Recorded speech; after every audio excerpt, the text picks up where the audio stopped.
في السياق ذاته اتهمت وسائل إعلام أجنبية عديدة السلطات الإيرانية بمنع صحفيها من تغطية التظاهرات الاحتجاجية التي تشهدها البلاد، حين أعلنت هيئة الإذاعة والتلفزيون البريطانية عن تشويش مصدره إيران يؤثر على بث برامجها، فضلا عن إغلاق مكتب قناة العربية الفضائية في طهران لمدة أسبوع.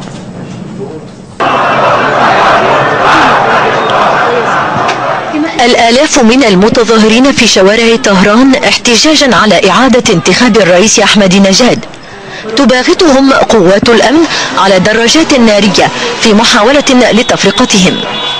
مشاهد التقطها هواة ولا ترغب السلطات الإيرانية في تسربها خارج الحدود.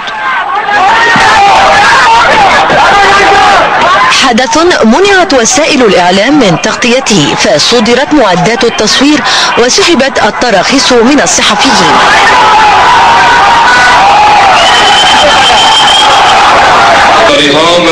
القناة البلجيكية والألمانية أكدتا أن صحفييهما منع من تغطية الأحداث، كما أجبر صحفيان هولنديان على المغادرة الفورية للبلاد.